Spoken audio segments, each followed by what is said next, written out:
Corona से देश के हाल जर्जर होते जा रहे हैं। अस्पतालों के सामने मरीजों की लंबी लाइन है, लेकिन उन्हें इलाज नहीं मिल रहा है। ऐसी कई सारी दिल तोड़ने वाली कहानियां हम लगातार आप तक लेकर आ रहे हैं।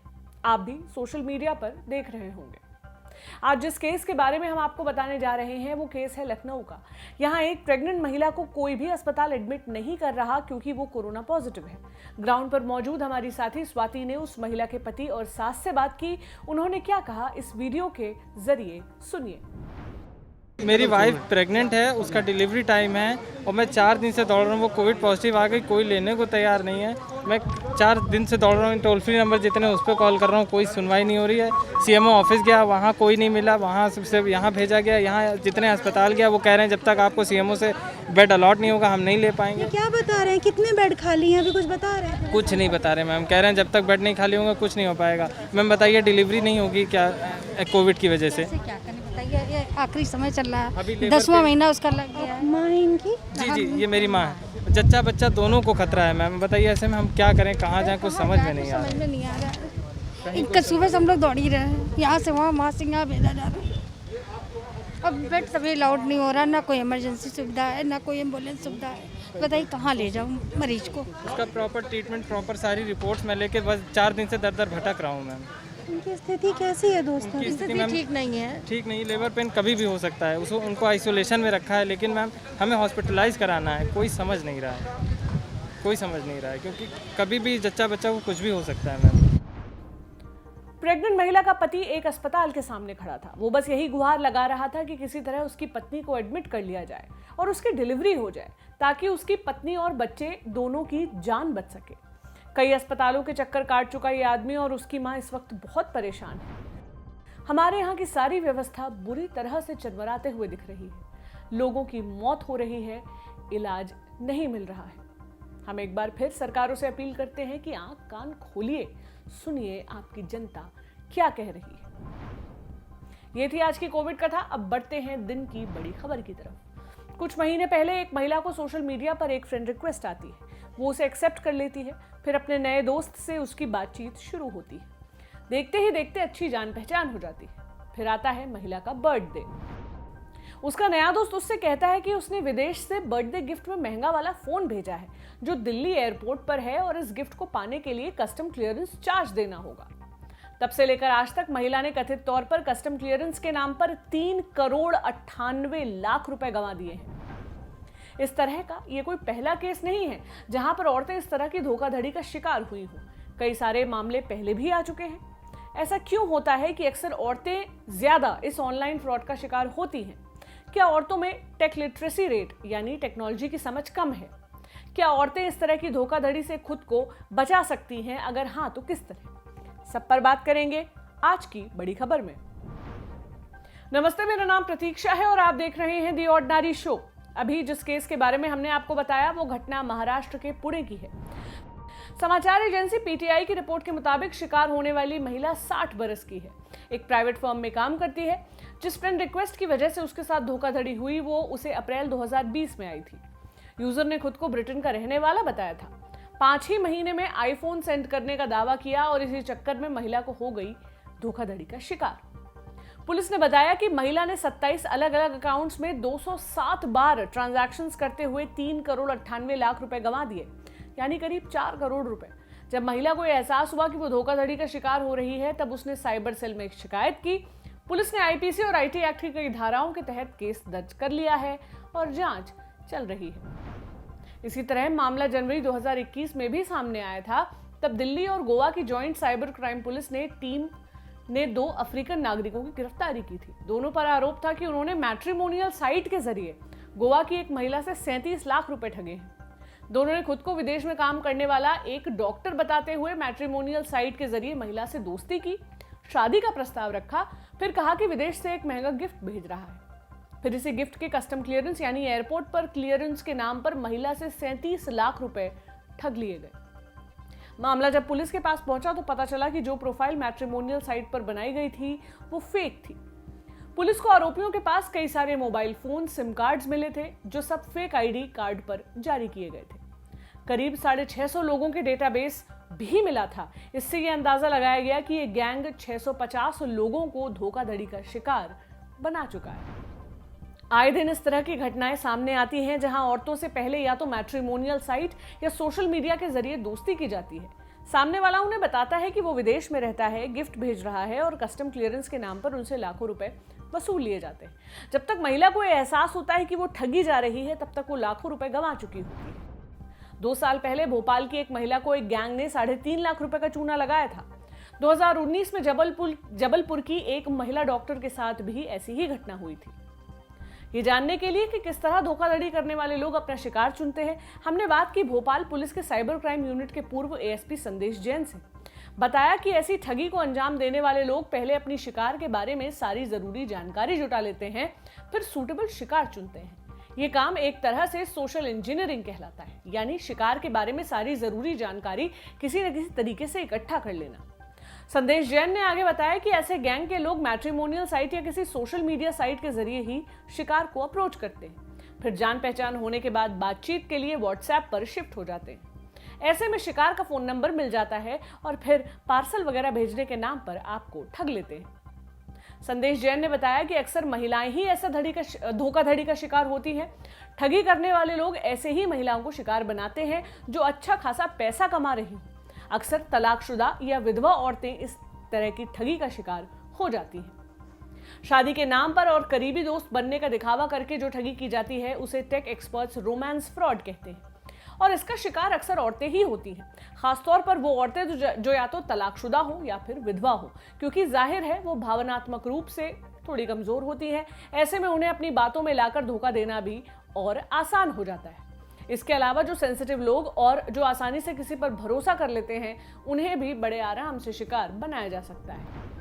बीबीसी में दिसंबर 2020 में छपी एक रिपोर्ट में हांगकांग में होने वाले रोमांस फ्रॉड पर बात की गई थी, जिसमें कहा गया था कि लड़कियां ज्यादातर इस फ्रॉड का शिकार इसलिए होती हैं क्योंकि युवा लड़कियों के ऊपर प्रेशर होता है कोई लड़का खोजकर शादी करने का। ज्यादा उम्र की अविवाहित औरतों के ऊपर से ये प्रेशर होता है कि अगर वो और देर करेंगी तो शादी करने में और बच्चे होने में और दिक्कत आएगी। ऐसे में वो हड़बड़ाहट में इस तरह के स्कैम का शिकार हो जाती है। इसी रिपोर्ट में 47 बरस की एक महिला ने अपनी आप बीती सुनाई थी। उन्होंने कहा था, मेरा करियर सही जा रहा था लेकिन जिंदगी में खालीपन महसूस होता था। कभी कभी मैं बहुत बुरा और अकेला महसूस करती थी। तब औरतें अपनी जिंदगी के उस खोए टुकड़े को खोजने की कोशिश करती हैं तो भावनात्मक रूप से कमजोर हो जाती हैं और फिर अगर कोई उनसे अच्छे से बात करता है तो वो ब्लाइंड हो जाती हैं अकेलेपन के डर की वजह से। हम ये नहीं कह रहे कि पुरुषों के साथ इस तरह का फ्रॉड नहीं होता है, वो भी इसका शिकार होते हैं, लेकिन डेटा बताता है कि औरतों की संख्या ज्यादा है। अविवाहित औरतों के ऊपर प्रेशर होता है कि वो जल्दी लड़का खोजकर शादी करें। जिन औरतों की उम्र ज्यादा हो जाती है उनके ऊपर प्रेशर होता है कि वो जल्दी शादी करके बच्चा करें। और फिर तलाकशुदा और विधवा औरतें वैसे ही भावनात्मक रूप से कमजोर देखी जाती हैं। ऊपर से सोसाइटी के ताने स्पेशली हमारे जैसे कल्चर्स में बहुत ज्यादा होते हैं। हालांकि हमारे पास भारत के संदर्भ में इससे जुड़े मामले के एग्जैक्ट आंकड़े नहीं हैं, लेकिन जितने केस सामने आते हैं उनमें से ज्यादातर लड़कियां ही विक्टिम होती हैं। मेरी एंड लाइबर्ट नाम की एक पब्लिशिंग कंपनी है, यूनाइटेड स्टेट्स में इसका ऑफिस है। इसकी एक रिपोर्ट के मुताबिक रोमांस स्कैम में जहां पीड़ित आदमियों की संख्या 40% है तो औरतों की संख्या 60% है। इस मुद्दे पर कि औरतें, खासतौर पर तलाकशुदा और विधवा औरतें ही स्कैम का शिकार क्यों होती हैं, हमने बात की टेक एक्सपर्ट अनिल रचामल्ला से। उन्होंने क्या कहा, सुनिए। मैरिज फ्रॉड्स ज्यादा वुमेन के ऊपर होता है। रोमांस फ्रॉड्स वगैरह men are more actually getting targeted, but marriage frauds in general is more women. It is very easy to cheat. मतलब ये लड़कियों का जो बहुत आसान है, क्योंकि उनका जो ट्रस्ट फैक्टर है, जल्दी ज्यादा बहुत लोगों को ट्रस्ट करते हैं और छोटे छोटे चीजों में इग्नोर करते हैं वो लोग। और अगर कोई बोला है कि आज लास्ट डेट है बैंक का, जो if you don't give details you will get stuck बोल के ऐसा कुछ सोशल इंजीनियरिंग का प्रोसेस कुछ शुरू किया, तो वो डर से थोड़ा मतलब इमीडिएट इन्फॉर्मेशन भी पास करते हैं। और मोरालिटी में ज़्यादा वो लोग फोकस करते हैं। समबडी फ्रॉम आर्मी ड्रेस का कोई पहन के कुछ बात कर रहे हैं, कुछ नेशनैलिटी वो इंडियन, उसी टाइप का कुछ और रिस्पॉन्सिबिलिटी के एंगल में कुछ अगर बात किया तो लेडीज ज़्यादा सबसे ज़्यादा इमोशनल होते हैं। That is one thing. If you look at women, सबसे ज़्यादा जो फंस जाते हैं उसके अंदर दो तरीके का एंगल है। एक विडो है, मतलब शी इज़ ऑलरेडी डिस्टर्ब्ड, उनका जो बिहेवियरल पैटर्न है, थॉट प्रोसेस है, नैरेटिव है, एक्सप्रेशन है, everything is become very very negative. So she will look for some companion. तो वो कंपेनियन के लिए अगर देखा जाएगा तो they look for somebody, they want to go settle abroad and lead a better life where their past history is not been rooted to. तो उस तरीके का ज़्यादा मतलब people often they specially look for people who are widows, जो fraudsters है।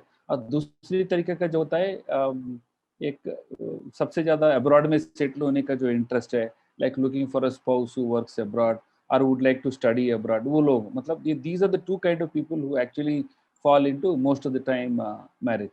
बहुत easily लड़कियों को चीट कर सकते हैं ऑनलाइन में। बस थोड़ा सा मीठा बात करो, थोड़ा सा मतलब उनके लाइक्स को थोड़ा एक्सपैंड करके और उसके साथ कुछ रिलेशन वगैरह जोड़ के कुछ बात किया तो, और थोड़ा केयरिंग सा बात किया तो हो जाएगा। वैसे आप कई सारे एहतियात बरतते हुए इस तरह के फ्रॉड से बच सकते हैं। टेक एक्सपर्ट से बात कर हम आपको कुछ ऐसे ही टिप्स दे रहे हैं, जैसे बैकग्राउंड चेक किया जाए। जिस प्रोफाइल से आप बात कर रही हैं, वो जो भी अपने बारे में आपको बता रहा है, आप अपने स्तर पर उसे वेरीफाई करें। जिस कंपनी का कर्मचारी है वो खुद को बता रहा है, वहां कॉल करके पता करें कि उस नाम का कोई व्यक्ति वहां काम करता है कि नहीं। जानकारियों पर फोकस करें। जब आप उससे फोन पर बात करें तो वो जो कुछ भी अपने और अपने परिवार के बारे में बता रहा है उसे नोट करते जाएं, क्योंकि अगर वह व्यक्ति ठग होगा तो उसके द्वारा दी गई जानकारी में कहीं ना कहीं आपको अनियमितता जरूर नजर आएगी। वेरीफाइड प्रोफाइल को अहमियत दें। कुछ मैट्रिमोनियल साइट्स में भी लोगों की प्रोफाइल्स को वेरीफाई करने का ऑप्शन होता है, यानी वेरिफिकेशन एक्सपर्ट के जरिए उस प्रोफाइल का बैकग्राउंड चेक करके उसे वेरीफाइड किया जाता है। अक्सर ऐसी प्रोफाइल्स में दी गई जानकारियां सही होती है। इसके अलावा समय समय पर डाउट भी करें। कब? जब सामने वाला जल्दी प्यार जता दे, जब कोई प्रॉपर्टी के बारे में पूछे, बैंक अकाउंट के बारे में पूछे या गिफ्ट्स देने की बात करे। भूल कर भी कभी पैसे ना दें, भले ही वो आपको भावनाओं के समुद्र में डूबने जैसी इमोशनल बातें क्यों ना कह दे। व्यक्तिगत तौर पर मिलें और जब भी मिले तो किसी पब्लिक प्लेस पर मिलें और किसी को साथ जरूर ले जाएं, खासकर शुरुआत में। गलती से भी न्यूड तस्वीर न भेजें, और अगर इतनी सारी सावधानियों के बाद भी आप ठगी का शिकार हो जाते हैं तो कभी भी पैसे ट्रांसफर ना करें और अपने परिवार दोस्तों से जल्द कांटेक्ट कर लें। गूगल रिवर्स इमेज सर्च का इस्तेमाल भी करें। फ्रॉड करने वाले लोग मैट्रिमोनियल और सोशल मीडिया प्रोफाइल में अपनी असली तस्वीर अक्सर नहीं लगाते। मॉडल्स की ऐसी तस्वीरें लगाते हैं जो असल सी दिखती है। ऐसे में जो तस्वीर प्रोफाइल में लगी होती है उसे गूगल इमेज में कॉपी पेस्ट करके सर्च करें और कहां-कहां इसका इस्तेमाल हुआ है ये आपको पता चल जाएगा। इससे आप काफी हद तक फेक प्रोफाइल का पता लगा सकते हैं। हम उम्मीद करते हैं कि हमारे इस शो के जरिए हमारे देश की औरतों में रोमांस स्कैम को लेकर थोड़ी जागरूकता जरूर आएगी। यहाँ खत्म होती है हमारी बड़ी खबर। बढ़ते हैं अगले सेक्शन की तरफ, यानी बताते हैं दिन की सुर्खियां क्या है। पहली सुर्खी बनाई है एक्ट्रेस सुष्मिता सेन ने। उन्होंने मुंबई से कुछ ऑक्सीजन सिलेंडर्स दिल्ली ट्रांसफर किए हैं और इस बात की जानकारी उन्होंने ट्विटर पर दी है। सुष्मिता ने दिल्ली के शांति मुकुंद अस्पताल के सीईओ सुनील सागर का एक वीडियो देखने के बाद ये नेक कदम उठाया था। सुनील सागर ने एएनआई को दिए इंटरव्यू में कहा था कि उनके पास ऑक्सीजन नहीं है। इस पर सुष्मिता ने मुंबई से कुछ ऑक्सीजन दिल्ली पहुंचाने का फैसला लिया था। पहले तो उन्हें इस ट्रांसपोर्ट के लिए कोई जरिया नहीं मिल रहा था, लेकिन बाद में एक ट्विटर फ्रेंड की मदद से वो ऐसा कर पाई थी। अगली सुर्खी है राजस्थान के नागौर से। यहाँ एक परिवार में 35 साल बाद एक बच्ची का जन्म हुआ। ऐसे में परिवार वालों ने खुशी के मारे बच्ची के लिए पूरा का पूरा हेलीकॉप्टर बुक कर दिया। घटना नागौर के गांव निम्बड़ी चांदावता की है। यहाँ बच्ची के जन्म के बाद महिला अपने मायके चली गई थी। कोरोना के केस बढ़ने की वजह से जब बच्ची को वापस घर लाने की बारी आई तो घर वालों ने सुरक्षा को ध्यान में रखते हुए पूरा का पूरा हेलीकॉप्टर ही बुक कर लिया। तो ये था आज का ऑर्डिनरी शो। आपको कैसा लगा हमें कमेंट बॉक्स में कमेंट करके जरूर बताएं। आप हमें मेल भी कर सकते हैं theordinaryshow@gmail.com पर। हमारे चैनल को सब्सक्राइब भी कर लें, बेल आइकन पर क्लिक कर दें ताकि नोटिफिकेशंस आपको मिलते रहें। इसके अलावा आप हमें ट्विटर, इंस्टाग्राम और फेसबुक सभी पर फॉलो करें। सभी के लिंक आपको डिस्क्रिप्शन में मिल जाएंगे। आप बने रहें ऑर्डिनरी के साथ। शुक्रिया।